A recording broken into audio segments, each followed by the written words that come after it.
Baik teman-teman, di depan saya sudah ada HP Xiaomi Redmi 5 Plus. Ya memang HP ini sudah diluncurkan beberapa tahun yang lalu, jadi sudah cukup lama. Tapi apakah HP ini masih layak dipakai di tahun 2021 ini?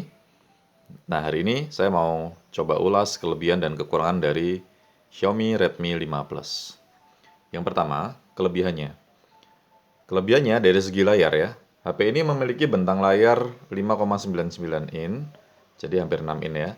IPS dan cukup tajam gambarnya. Kalau kita uh, lihat untuk nonton gambar-gambar yang resolusinya HD, dia masih tajam banget, enak dilihat.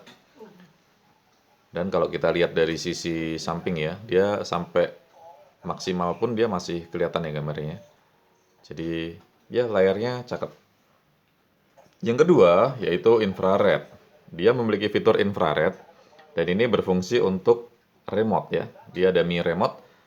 Ini bisa dipakai untuk apa saja dan cukup efektif. Saya sering pakai ini untuk remote TV atau remote AC dan sangat akurat dengan berbagai jenis merek ya. Mau baik TV maupun AC, berbagai jenis merek semuanya bisa di-handle pakai remote dari Mi Remote ini. Jadi bisa diandalkan. Kelebihan yang ketiga yaitu fitur fingerprint-nya.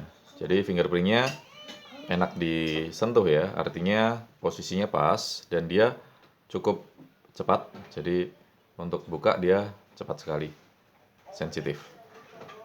Yang keempat yaitu dari segi kamera. Kameranya 12 megapiksel, tapi sudah bening banget. Jadi ini sorry nggak kelihatan. Oke. Ini kamera 12 megapiksel dan cakep banget. Jadi warnanya real, nggak berlebihan ini ya. Maksudnya perubahan warnanya nggak berlebihan, bahkan bisa dibilang hampir mendekati aslinya. Misalnya meja ini ya, dia warnanya coklat agak kekuningan. Ya di video ini juga sama, dia coklat agak kekuningan. Jadi ya bagus ya. Kemudian kamera selfie-nya juga 5 megapiksel dan itu cukup bagus. Ada fitur-fitur beauty-beauty-nya untuk cewek-cewek yang suka selfie bisa juga. Jadi cakep juga kok. Bahkan yang Redmi 5 Plus ini untuk kamera depan ada lampu flashnya juga. Jadi jangan khawatir kalau mau selfie di malam hari, dia ada lampu flashnya. Kemudian kelebihan yang lain, dia baterainya ya, dengan layar yang lebar 6 in, 5,99 sih. Dengan baterai yang besar juga, 4000 mAh lithium polymer. Jadi dengan baterai 4000 mAh sepertinya bisa menunjang kinerja dari Redmi 5 Plus ini. Dari sekedar sosial media atau nonton-nonton YouTube, ya bisa ya. Dan dia cukup awet. Kalau hanya untuk harian sosial media seperti WhatsApp, Facebook, ya dia bisa seharian dari pagi sampai malam. Tapi kalau kita pakai untuk nonton YouTube juga, ya mungkin sampai sore ya, udah habis ya. Tapi sekali lagi, pemakaian baterai itu tidak bergantung besar kecilnya. Karena kalau baterai mau sebesar apapun, kalau kita tiap hari main game online dengan grafik yang tinggi dan dengan kecepatan internet yang sedang-sedang saja, ya pasti akan lebih cepat habis dibanding kalau grafiknya biasa-biasa dengan kecepatan internet yang bagus. Ya, jadi untuk baterai ini banyak faktor, tapi dengan baterai 4000 mAh, Redmi 5 Plus ini bisa menunjang aktivitas kita seharian, aman. Kemudian kalau dari rilis resminya, dia Redmi 5 Plus ini bisa di-update ke MIUI 12 dan Android-nya Android 10 ya. Tapi eh, itu wacananya. Kalau aslinya sih tetap MIUI 12 masih bisa, tapi Android-nya sepertinya mentok di Android 8. Ya, jadi itu kelebihannya. Kelebihannya MIUI-nya bisa diupdate, tapi nanti kekurangannya sih Android-nya hanya mentok di 8. Kemudian kelebihan yang lain yaitu dia sudah dengan prosesor Snapdragon 625. Jadi Snapdragon 625 seperti kita tahu dia smooth banget ya, walaupun dia untuk kelas middle sampai low, tapi dia smooth banget untuk Snapdragon 625 ini dalam pengoperasiannya. Kemudian kelebihan yang lain juga dia sudah dual SIM walaupun hybrid. Jadi dual SIM all operator Tapi kalau kita ingin aktifkan dual SIM-nya, maka kita harus pilih untuk SD card-nya kita nonaktifkan. Tapi jangan khawatir ya, kelebihan yang lain HP ini adalah internalnya gede.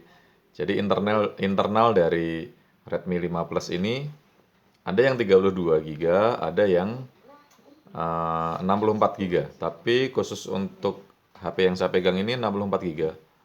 Jadi kepotong sistem jadi tinggal 52 GB, masih cukup bagus, 52,66 GB, jadi hampir 53 GB. Jadi masih cukup lebar ya, walaupun maksudnya besar, masih cukup besar memorinya walaupun nggak kita pasang SD card. Tapi kalau kita pasang ya itu lebih bagus lagi karena mendukung SD card sampai 256 GB. Oke, itu tadi kelebihannya. Nah, apa kekurangannya? Yang pertama, layar tadi kan kelebihannya lebar ya, tapi ada kekurangan juga. Layar ini masih belum ada proteksi Gorilla Glass-nya. Jadi masih rawan pecah ya, atau rawan retak waktu jatuh atau mungkin keduduk. Jadi saya sarankan lebih baik pakai proteksi tempered glass tambahan. Karena sayang ya kalau misalnya keduduk dan akhirnya retak. Yang kedua modelnya. Modelnya masih sangat ketinggalan ya. Ini seperti Xiaomi generasi pertama yang masih Redmi 3S, 4X, kemudian Redmi 5 ini modelnya masih sama semua seperti ini. Jadi antara kamera dan fingerprint ini sejajar di tengah. Jadi ini jadi waktu itu sih ini jadi patokan semua HP-HP Cina ya. Jadi Evercost, Advan ikut-ikutan juga seperti ini modelnya. Tapi sekarang modelnya sudah di samping ya kameranya. Oke, jadi kekurangannya dari segi model ya. Kemudian tadi Android-nya tadi, ini hanya bisa diupdate sampai Android 8. Jadi memang masih Android 8 itu masih cukup mumpuni untuk zaman sekarang. Tapi mungkin untuk tahun depan ya paling nggak minimal Android 9 lah ya. Tapi saya rasa ini sampai 2 tahun lagi pun masih layak untuk dipakai. 2 tahun atau mungkin 3 tahun masih layak pakai. 2 tahun lah ya paling lama masih layak pakai. Ya saya rasa itu ya untuk kekurangannya. Karena mengingat ini juga sudah HP tua hitungannya dan harganya pun juga murah. Ini harganya kisarannya antara 1 juta sampai 1.200.000 tergantung kondisi ya. Kalau kondisinya dapat yang mulus masih segel ya mungkin bisa 1.200.000 full set begitu ya. Jadi cukup terjangkau. Kalau pengen gaya lagi tinggal tambah casing aja ya. Soft case-nya kita kasih yang warna-warni atau yang model terkini pasti bentuknya juga jadi lebih bagus. Karena kalau kelihatan dari depan sih masih keren-keren saja. Ya itu dia kelebihan dan kekurangan dari Xiaomi Redmi 5 Plus. Singkat sih, tapi semoga ini bermanfaat dan bisa menambah informasi buat teman-teman yang mau beli HP second Xiaomi Redmi 5 Plus. Terima kasih, semoga videonya bermanfaat.